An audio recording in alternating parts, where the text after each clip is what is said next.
قبل وظنوا ما لهم من محيص لا يسأم الإنسان من دعاء الخير وإن مسه الشر فيئوس قنوط ولئن أذقناه رحمة منا من بعد ضراء مسته ليقولن هذا لي وما أظن الساعة قائمة ولئن رجعت إلى ربي إن لي عنده للحسنى فلننبئن الذين كفروا بما عملوا وَلَنُذِيقَنَّهُم مِّنْ عَذَابٍ غَلِيظٍ وَإِذَا أَنْعَمْنَا عَلَى الْإِنسَانِ أَعْرَضَ وَنَأَىٰ بِجَانِبِهِ وَإِذَا مَسَّهُ الشَّرُّ فَذُو دُعَاءٍ عَرِيضٍ صدق اللہ مولانا العظیم۔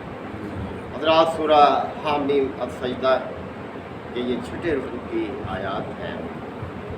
دنیا اور آخرت اللہ تعالیٰ نے یہ دونوں سب کو خبر دی ہے۔ دنیا انسان کی آنکھوں کے سامنے ہے، اسے وہ دیکھ رہا ہے، اس لیے اس کا تو وہ انکار نہیں کر سکتا، لیکن آخرت یہ غیب میں ہے۔ لیکن اس کی اطلاع کس نے دی ہے؟ اس ہستی نے جس نے ساری کائنات کو پیدا کیا ہے، اور یہ خبر اس نے اپنے رسولوں کے ذریعے سے ہر دور میں انسانوں کو دی ہے کہ دیکھو، یہ دنیا کی زندگی کو ٹھکانہ نہیں ہے، یہ تو ایک گزرگاہ ہے، ایک چھوٹا سا عرصہ ہے، اور مستقل جائے قیام تو آخرت ہے۔ اس کی تیاری کے لیے تمہیں دنیا میں بھیجا گیا ہے، اور آخرت میں دو ہی مقام ہیں، ایک جنت ہے، دوسرے دوزخ ہے۔ اب اس کی خبر بھی کس نے دی ہے ہمیں؟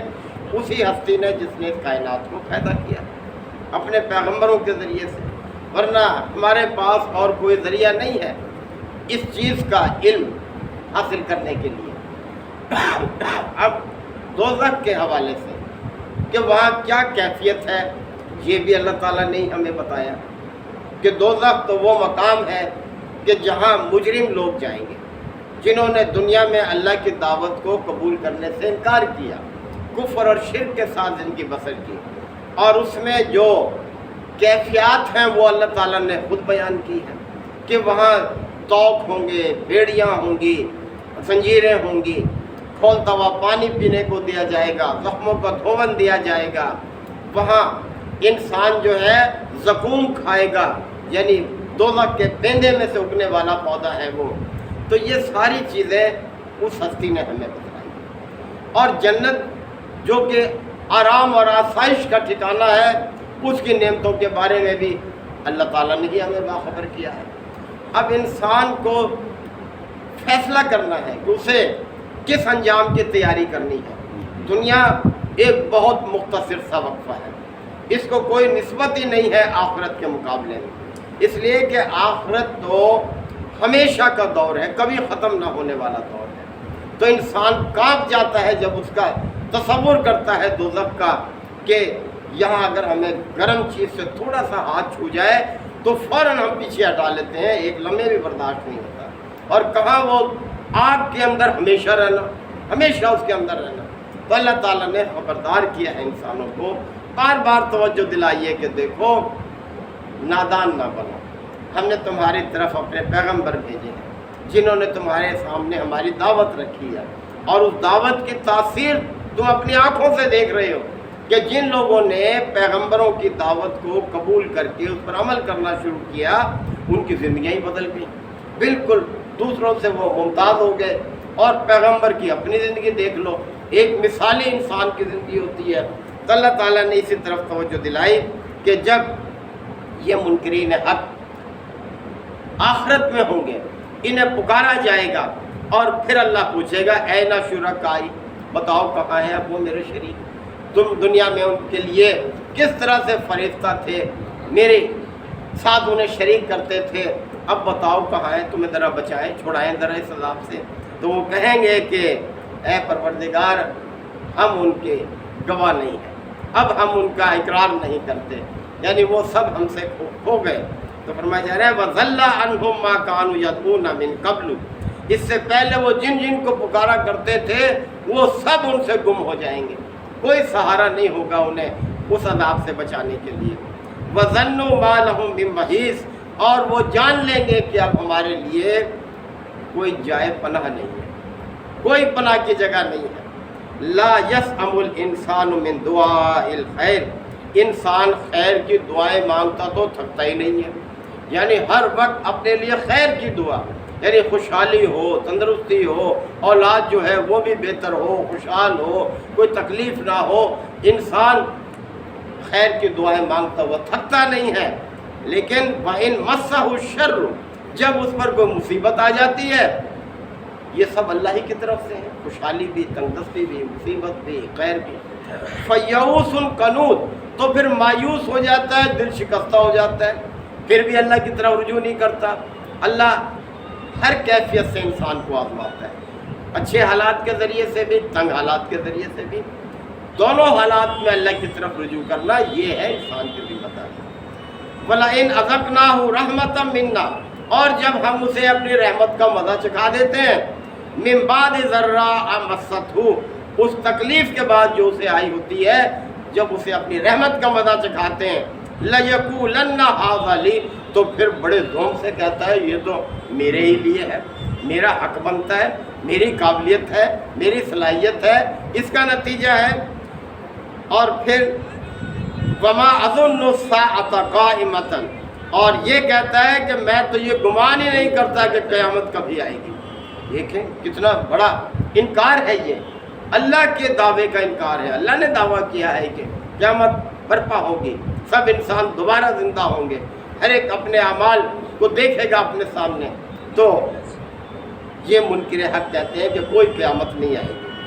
وَلَئِن رُجِعْتُ إِلَىٰ رَبِّي، اور بالفرض اگر میں لوٹایا بھی گیا اپنے رب کی طرف، إِنَّ لِي عِندَهُ لَلْحُسْنَىٰ، تو اس کے لیے میرے ہاں، وہاں پر میرے ہاں کیا ہوگا، اس سے بھی بہتر ہوگا۔ جیسے دنیا میں مجھے عیش ہے، اس سے بھی زیادہ عیش مجھے وہاں ملے گی۔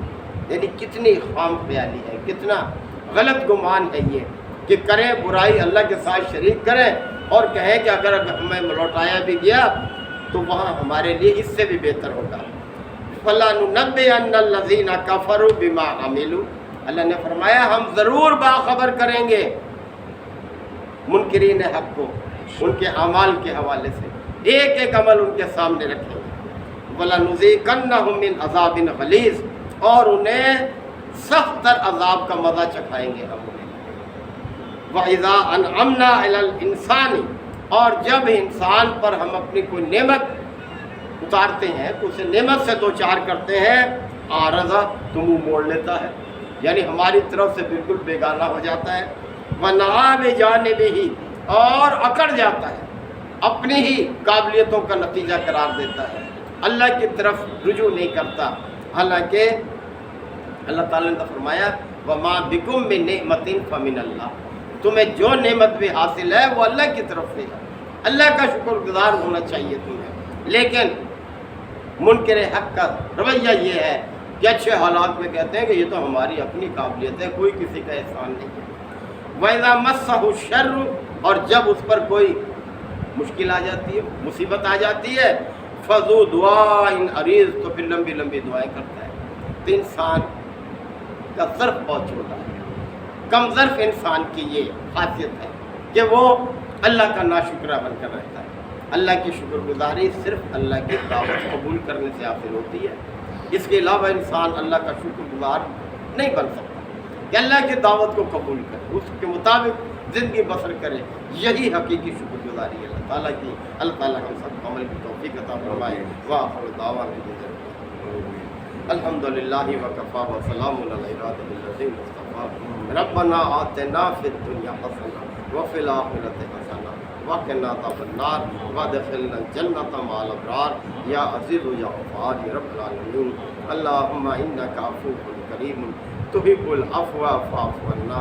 اللہم من احییتہ منا فاحیہ علی الاسلام ومن توفیتہ منا فتوفہ علی الایمان۔ یا شافی الامراض اشف مرضانا ومرضى المسلمین یا قاضی الحاجات اقض حاجاتنا وحوائج المسلمین۔ اے پروردگار اپنی یہ بارشوں کا سلسلہ ہمارے لیے باعث رحمت، یا اللہ اس کو ہمارے لیے باعث رحمت نہ بنا۔ یا اللہ اس کے نقصانات سے ہماری حفاظت فرما، تو ہی قدرتوں کا مالک ہے، یہ سب تیرے ہی قبضہ قدرت میں ہے۔ ربنا تقبل منا انک انت السمیع العلیم وتب علینا انک انت التواب الرحیم۔ صلی اللہ تعالی علی خیر خلقہ محمد و علیہ وصحبہ اجمعین۔